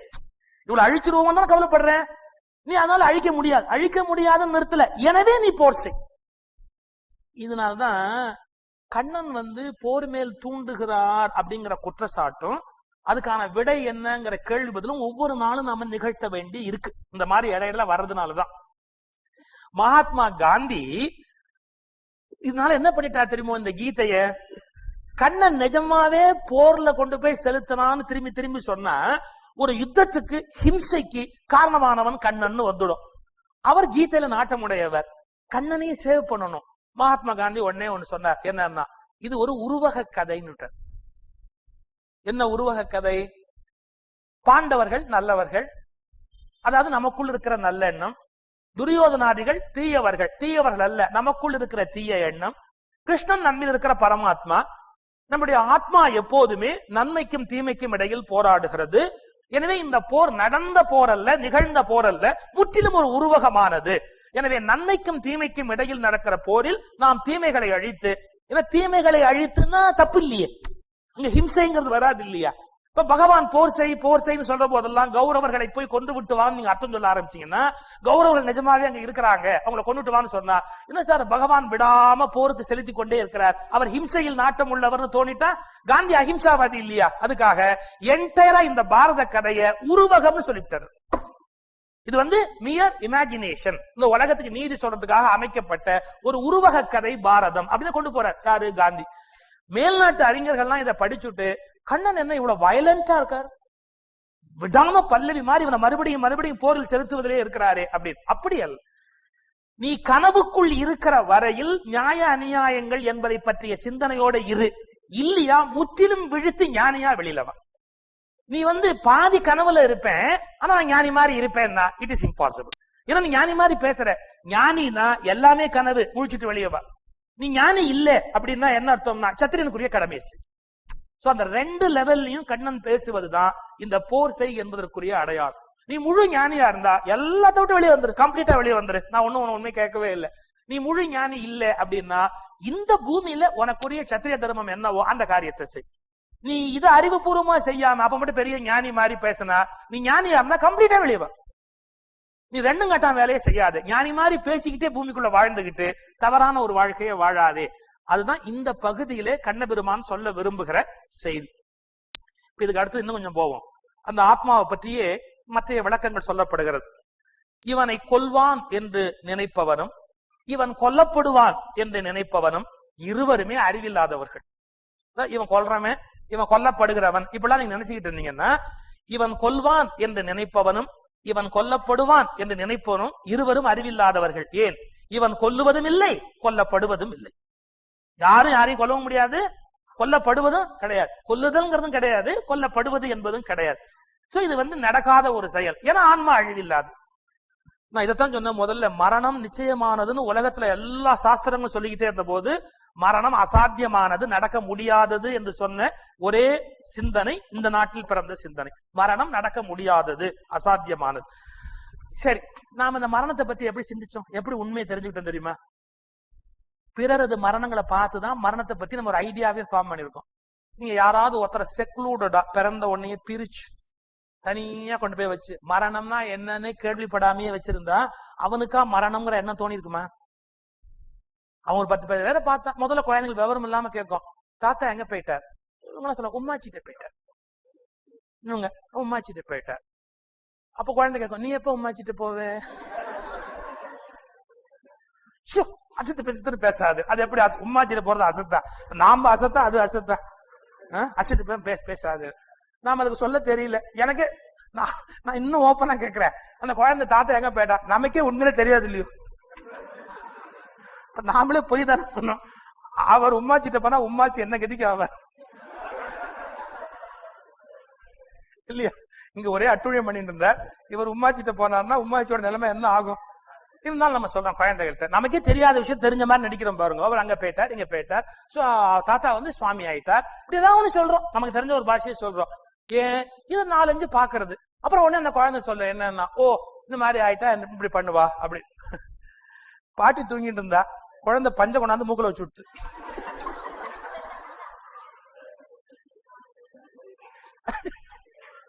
ஏன்னா அது மாதிரி பண்றத பார்த்துட்டே இருந்தது, அப்ப பண்ணும் போல் இருக்கு அப்படின்னு குழந்தை பேசா பஞ்ச மூக்குல வச்சுட்டு போயிடுத்து. எப்படி இதை கத்துன்னு எடுத்தத? 4 பேருக்கு செய்யற காரியத்தை பார்த்தது, ஓ இப்படி பண்ணுமாக்கும் அப்படின்னு கொண்டாந்து வச்சு விடுத்து. மரணத்தை பற்றி அந்த குழந்தைக்கு அந்த ஐடியா எங்கிருந்து வந்தது? அது பார்த்த, சந்தித்த, கேட்ட பழைய அனுபவங்களை கொண்டு அது மரணத்தை பற்றி ஒரு கருத்தை உருவாக்கி கொண்டது. ஒரு குழந்தை நீங்க பிரிச்சு வச்சுட்டு அதுக்கு இது என்னன்னே தெரியாம வளர்த்துட்டா அது கண்டுபிடிச்சிருமா மரணத்தை பத்தி? அப்போ பிறருடைய மரணங்களை கொண்டு ஒரு அரை கூரையாக மரணத்தை பற்றிய ஒரு அபிப்பிராயத்தை நாம் மேற்கொள்ளுகிறோம். டீப்பா யோசிச்சா மரணம் என்ற ஒன்று கிடையாது. ரொம்ப ஆழமா உணர்ந்து பார்க்கிற போது கிடையாது. என்ன சிக்கல்னு கேட்டா, மரணத்துக்கு என்னென்ன அடையாளங்கள் சொல்ற? இத ஒரு பிரம்ம யோகி தென்னிந்தியால இருந்து போனார். ஆக்ஸ்போர்ட்ல அவர் 10 டாக்டர்ஸ் டெஸ்ட் பண்றார். 3 இடத்துல அவர் ப்ரூவ் பண்ணி காமிச்சார். கல்கத்தால, ரங்கூன்ல, ஆக்ஸ்போர்ட்ல 3 இடத்துல ப்ரூவ் பண்ணி காமிச்சார். என்னன்னு சொல்ற? 10 டாக்டர்ஸ் சேர்த்தாப்புல உட்காந்து நாடி துடிப்பு எடுத்துங்கோ, மத்த எல்லாம் டெம்பரேச்சர் எடுத்துங்கோ, எல்லாம் வாஷ் பண்ணிக்கோங்க, பிரெயின் வேவ்ஸ் எல்லாம் ரெக்கார்ட் பண்ணிக்கோங்க, எல்லாம் பண்ணியாச்சு. முடிஞ்சதுக்கு அப்புறம் நான் ஒரு குறிப்பிட்ட நேரம் சொல்றேன், அதுக்கப்புறம் டெஸ்ட் பண்ணுங்க. குறிப்பிட்ட நேரத்துக்கு அப்புறம் டெஸ்ட் பண்ணா என்னன்னா நாடி துடிப்பு இல்லை, ஹார்ட் பீட் இல்லை. நீங்க ஒரு டாக்டர் டெத் சர்டிபிகேட் கொடுக்கறதுக்கு முன்னாடி என்னென்ன டெஸ்ட் பண்ணிட்டு இது கம்ப்ளீட்டா கிளினிக்கலி டெட்னு சொல்லி சர்டிபிகேட் கொடுக்கணுமோ அதுக்குரிய எல்லா சிம்டமும் இருக்கு. 10 டாக்டர்ஸும் டெஸ்ட் பண்ணிட்டு எஸ் இவர் இறந்து விட்டார், எல்லாம் முடிச்சாச்சு, ரெக்கார்ட் பண்ணுங்கிறார். சொல்லிட்டு தான் போயிருக்கிறார், எல்லாம் ரெக்கார்ட் பண்ணிட்டா இவர் இறந்து விட்டார் அப்படின்னு. அவ எழுதி வச்சதுக்கு அப்புறம் ஒரு 15 நிமிஷம் கழிச்சு எல்லாம் ஒண்ணா வருது. எந்திரிச்சு உட்காந்து சர்டிபிகேட்டை கொடுங்க வாங்கினார். நீங்க இது வரைக்கும் எத்தனை பேருக்கு டெத் சர்டிபிகேட் கொடுத்துருக்கீங்க? டாக்டர் எல்லாம் பயந்துட்டாங்க. ஏன் என்ன நீங்க ஏதாவது கேசிஸ் போட்டுறாதீங்கன்னு. இப்ப எனக்கு என்ன நடந்ததோ அதையும் எழுதி கையில கொடுங்க. இப்ப மறுபடியும் டெஸ்ட் பண்ணா நார்மலா உயிர் வாழ்வதற்குரிய எல்லா அடையாளங்களும் இருக்கு. அப்ப மரணம்னா என்ன? நீங்க என்னென்ன கணக்கு சொன்னீங்களோ அதெல்லாம் நடந்துடுது இல்லையா? ஆனா அது மரணம் அல்ல. நான் திரும்பி ஏன் உட்காந்துருக்கேனே, அது எப்படின்னா நம்ம சிம்பிளா புரிஞ்சுக்குவோம். இந்த பல்ப் எரியறது, இந்த பல்பை நீங்க ஆஃப் பண்ணிட்டு நாளைக்கு காலம்பரை மறுபடியும் போடுறீங்க, இந்த பல்பு செத்து போச்சுன்னு சொல்லுவேல? அதில் இருக்கிற மின்சக்தி தன்னை வெளிப்படுத்தி கொண்டிருந்தது, வெளிப்படுத்தாதபடி உள்வாங்கி கொண்டது. அதுபோல ஆத்மா உடம்பில் இயங்கிக் கொண்டு வெளிப்படுத்திக் கொண்டிருக்கும். ஒரு காலத்தில் வெளிப்படுத்துவதை நிறுத்திக் கொள்ளும். நிறுத்திக் கொள்ளுதல் மரணம் அல்ல, மீண்டும் அது தன்னை செயற்படுத்துவதற்குரிய பூரண வாய்ப்போடு தான் இருக்கிறது. நீங்க பல்பு செத்து போச்சுன்னு சொன்னா என்ன பைத்தியக்காரத்தனமோ அதேதான் இந்த மனுஷன் செத்து போயிட்டான்னு சொல்றது. மீண்டும் அந்த ஆத்மா இன்னொரு சரீரத்தை தேர்ந்தெடுத்து பூரணமாக தான் இயங்க தொடங்கிவிடும். எப்படி மறுபடியும் எலக்ட்ரிசிட்டி சப்ளை வந்த உடனே இந்த பல்பு அப்படியே எரிய ஆரம்பிக்கிறதோ அது மாதிரி கம்ப்ளீட்டா தான் இயங்க ஆரம்பிக்கிறான். எனவே மரணம் என்பது தவறுதலாக பிழையாக நம்முடைய மனத்தில் பதிவாகி இருக்கிற ஒரு விஷயம். உண்மையில் மரணம் என்ற ஒரு நிகழ்வே கிடையவே கிடையாது. இதை அந்த பிரம்ம யோகி 3 இடத்துல, கல்கத்தா, ரங்கூன், ஆக்ஸ்போர்ட் 3 இடத்துல நிரூபிச்சு காமிச்சு இதை புரிய வச்சிருக்கிறார். இது என்ன அப்படின்னு. இப்போ நான் இதை சொன்ன உடனே அடுத்தாப்புல ஒரு எண்ணம் வரும். இந்த மரணம்னு ஒண்ணு இல்ல, நீ துரியோதன கொல்லுன்னு சொல்றான் இல்லையா பகவான். உடனே நம்மால் வித்தியாசமா யோசிப்பான். அப்ப நாம யார வேணாலும் க்ளோஸ் பண்ணிட்டு கொல்லுபவனும் இல்லை, கொல்லப்படுபவனும் இல்லை. இப்ப நாம ஏன் இப்படிலாம் சொல்லக்கூடாது? நாம எதனால இன்னொருத்தர கொண்டா என்ன, யார வேணாலும் கொல்லலாமா அப்படின்னு. நான் நேத்திக்கே சொன்னேன், ரொம்ப உயர்ந்த கருத்துக்களை உயர்ந்த நிலையிலேயே விளங்கிக்கணுமே ஒழிய உயர்ந்த கருத்துக்களை எளிமையா தவறுதலா பிரயோகப்படுத்தக்கூடாது. நான் ஒரு கதை சொன்னா நீங்க நம்பணும். கபீர் தாஸ் யாரும் வந்தாலும் சாப்பாடு போடுவார் வீட்டுல, சாப்பிடுங்க சாப்பிடுங்க சாப்பிடுங்கன்னு. வீடு ஏழ்மையாயிடுச்சு. அவர் பையன் ஒரு நாள் சொன்னா, இதே மாதிரி போட்டா சாப்பாடு ஒண்ணும் பண்ண முடியாது, ஒண்ணுமே இங்க இல்ல, இந்த வீட்டுல எதுவுமே இல்ல. கபீர் சொல்ற, நீ சொல்றதெல்லாம் எனக்கு தெரியுது, ஆனா அவன் வரும்போது எனக்கு மறந்து போயிடுது. என்ன மறந்து போயிடுது? சாப்பிட சொல்லக்கூடாதுன்னு தோண மாட்டேங்கிறது. சாப்பிட்டு போலாமே நான் சொல்றேன், சாப்பாடு போட வேண்டியதாயிடும். எனக்கு என்ன பண்றதுன்னு தெரியல. பையன் எரிச்சல்ல ஒரு வார்த்தை சொன்னான். எரிச்சல் இல்ல, ஒரு விஷயம். இதுக்கு ஒரே ஒரு வழிதான் இருக்கு. என்னன்னா, இனிமே நீ சாப்பாடுன்னு கேட்டா திருடி தான் போடணும்னா. கபீர் சொன்னார் பாருங்க, இந்த ஐடியாவை ஏன் முதல்லயே சொல்லலன்னு. நீ முதல்லயே சொல்லப்படாதா? முதல்லயே சொல்லிருக்கலாம். பையன் சொன்னா, சீரியஸாவா சொல்றேன் அப்படின்னு. ஆமா, இப்படி ஒரு ஐடியா இருக்குன்னு எனக்கு தோணாம போயிடுத்து. இது நல்ல ஐடியா, ராத்திரி வா 2 பேரும் திருடுவோம்னு. இவன் நினைச்சான் அப்பாவை ஆழமாக்கணும்னு முடிவு பண்ணிட்டான். கபீர் புள்ள கமால் பெரிய அறிவாளி, அவன் பெரிய ஞானி. அப்பாவை ஆழமாக்கணும்னு முடிவு பண்ணிட்டான். சரி வா போறான் ராத்திரி அப்படின்னா. ராத்திரி 2 பேரும் போனாங்க. ஒரு நெல் மூட்டை இருக்கிற இடம், தானியம் கோதுமை இருக்கிற இடம் வச்சுங்க. அங்க கண்ணை எப்படி வைக்கிறது, கண்ணை வச்சு கபீர் உள்ள போறார். ஒரு மூட்டை எடுத்து, பையன் நினைச்சா அப்பா இதோட நிறுத்துவார், ஒரு 4-5 மூட்டை எடுத்துன்னு வர்றாரு வரிசையா. சரி இதோட நிறுத்துவார், இதோட நிறுத்துவார், இதோட நிறுத்துவார்னு பார்த்தா நிறுத்த மாட்டேன். அப்பா எடுத்து வந்துட்டே இருக்காரு ஒரு பாட்டு மூட்டை மூட்டையா. பையன் எப்படி யோசிச்சான், என்னப்பா எடுத்துன்னு வரேன்னா, நல்லா நிறைய இருக்கு, எடுத்துன்னு வர வேண்டியதுன்னு எடுத்துன்னு வந்த. அடுத்ததான் டாப். எடுத்துன்னு வந்துட்டு பையனை பார்த்து சொன்னார், போதும் நீ உள்ள போய் அவட்ட சொல்லிட்டு வாங்க. அவன் சொன்னா, சொல்லிட்டா திருடுவாங்கன்னா, இது அவளுக்கு தானே, இதெல்லாம் அவளுக்கு தானே, இப்ப சொல்லிட்டு வர வேண்டாமா, நீ உள்ள போ, நாங்க அந்த மாதிரி 3 கோதுமை மூட்டை எடுத்துக்கோ, 4 கோதுமை மூட்டை எடுத்துக்கோ, சொல்லிட்டு வந்த. பையன் கேட்டான், என்னப்பா நீ சொல்ற? இந்த பார், 2 ஆங்கிள் நான் யோசிச்சு பார்த்தேன். என்ன, இந்த உலகத்துல இருக்கிற எல்லாமே பகவானுடையதுன்னு முடிவு பண்ணிட்டா அவங்க கிட்டே நான் எடுத்ததாவோ திருட்டாவோ அது ஆகவே ஆக முடியாது. இது ஞானத்தின் எல்லையில. ஆனா உலக எல்லையில இது இவர்களுக்கு சொந்தம்னு சொல்லிட்டா, அவர்கள்ட்ட சொல்லிட்டு எடுத்துட்டா அது திருட்டு கிடையாது. 2 எல்லை இருக்கு. ஞானத்தினுடைய எல்லையில பார்த்தா எல்லாம் பகவானுக்கு சொந்தம். இந்த பாக்கெட்ல இருந்து எடுத்து இந்த பாக்கெட்டுக்கு போட்டா கணக்கு மாறிடுமா? அதே மாதிரி அவன் வீட்டுல இருந்து எடுத்துட்டு வந்து இங்க கொண்டாந்து வச்சா மாறாது. எல்லாம் இறைவனுக்கு தானே சொந்தம். சோ ஞானத்தின் எல்லையில இது பிழை கிடையாது. ஆனா பூமி எல்லையில இந்த கோதுமை மூட்டை அவனுக்குன்னு கணக்குல இருக்கு இல்லையா, அவங்கிட்ட சொல்லிட்டு எடுத்தாதான் அது சரியான திருட்டா இருக்க முடியாது. சொல்லாம எடுத்தா திருட்டாயிடும். சொல்லிட்டு வா. பையன் என்ன பாருங்க, அந்த பையன் போயிட்டு அவ இல்லன்னா சரி, அவ வந்ததுக்கு அப்புறம் எடுத்துக்குவோம், வச்சுட்டு வான்னு திரும்ப உள்ள வச்சுட்டு வந்தார். சோ நீங்க ஒரு பெரிய பிலாசபிய மிஸ்யூஸ் பண்ணக்கூடாது. எவ்வளவு பெரிய பிலாசபியை கபீர் கண்டுபிடிக்கிறார், ஆனா அதை மிஸ்யூஸ் பண்ணல. ஏன்? ஞானத்தின் எல்லையில் எப்படி, உலகியல் சிந்தனையில் எப்படி, 2லையும் நிலைநிறுத்தி காட்டுகிறார் கபீர். சோ இந்த ஒரு ஸ்லோகத்தை ஆத்மா அழிவில்லாதது, அது கொல்லப்படாதது அப்படின்னா ஆரவனாலும் கொண்டு விட்டு நான் கொல்லவே இல்லையே, அது அழிவில்லாததுன்னு சொன்னா ஜட்ஜு சொல்வார் நானும் ஒரு ஆத்மா தான், உன்னை உள்ள வைக்க வேண்டியதுதான், வேற என்ன பண்ண முடியும். அவர் ஒரு புது கீதை சொல்ல மாட்டாரு. அப்புறம் சோ உயர்ந்த கருத்துக்களை முழுசா நாம உணரணும், முழுசா விளங்கிக்கணுமே ஒழிய அறகுறையா இன்டர்பிரேஷன் சொல்லி அதனுடைய மேன்மையை நாம கெடுத்துடக்கூடாது. பல கோணங்கள்ல இது ஒரு கோணம். இன்னைக்கு இந்த அளவுல நம்முடைய சிந்தனையை நிறைவு பண்றோம். நாளைக்கு ஒரு நாள் நான் இங்க பேசல, வேறு பல அருமையான விஷயங்கள் கோகுலாஷ்டமி ஒட்டி நிகழ்கிறது. நாளை மறுநாள்ல இருந்து மறுபடியும் இதே மாதிரி கீதையினுடைய இந்த தொடர்ச்சியான இந்த சிந்தனை நிகழ இருக்கு.